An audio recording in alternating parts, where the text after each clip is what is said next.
नमस्कार, मी दिलीप खंदारे, स्टार्टअप व business development officer. मी आज तुम्हाला एक अशा प्रोडक्टबद्दल माहिती सांगणार आहे. आपल्या शरीरामध्ये आज जेवढे अवयव आहेत त्या अवयवाबद्दल तुम्हाला माहिती आहे की त्या अवयवामध्ये जर कमजोरता आली तर आपण काहीच करू शकत नाही.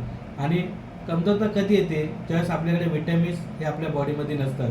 तुम्ही ज्यावेळेस एखादा आजारी पडलात, जेव्हा तुम्ही डॉक्टरकडे जाता, डॉक्टर पहिले तुम्हाला गोळ्या लिहून देतात, त्या विटॅमिनच्या गोळ्या लिहून देतात. का? कारण तुमच्या बॉडीमध्ये ताकद यायला पाहिजे, बरोबर? तर तुमच्या विटॅमिन जर तुमच्या शरीरामध्ये नसेल, अनेक फळाच्या माध्यमातून याच्यामधून आपल्याला विटॅमिन्स मिळतात. मग आता विटॅमिन्स आपण काय नेहमी तर फळं खाऊ शकत नाही, पण आपल्याला जर बॉडीमध्ये विटॅमिन्स आहे, आपल्याला जर ताकद यायला पाहिजे, तर आपल्याकडे असं काय प्रोडक्ट आहे. त्या प्रोडक्टचं नाव आहे सेबॉक्टॉन. हे सेबॉक्टॉन एक प्रोडक्ट एवढं याच्यामध्ये 3, 6, 7, 8, 9 प्रकारचे विटॅमिन्स आहेत.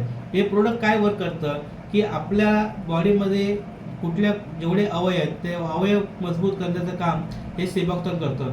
म्हणजेच नाजूक जे अवयव असतात, ज्याला छातीपासून जे डोक्यापर्यंत जे अवयव आहेत हे नाजूक अवयव, या नाजूक अवयवांसाठी हे सेबॉक्टॉन प्रोडक्ट एवढं भारी आहे की समजा जर तुम्ही नित्यनेमाने जर वापरलात तर तुम्हाला तुमच्या बॉडीमध्ये कुठे कुठे जेवढे विटॅमिनची कमी असेल ते विटॅमिन भरून देण्याचं काम हे सेबॉक्टॉन करतं. त्याच्यानंतर तुम्हाला पुढचा ब्लड सर्क्युलेशनसाठी सुद्धा हे सेबॉक्टॉन एक नंबर उपयोग आहे. त्यानंतर तुम्हाला अपचन आणि जे डायलिसिस आहे तुम्हाला त्याच्याकरता सुद्धा किडनीच्या बेनिफिटसाठी सुद्धा सेबॉक्टॉन एक नंबर आहे. हे प्रोडक्ट सगळ्यांनी वापरलं पाहिजे. धन्यवाद.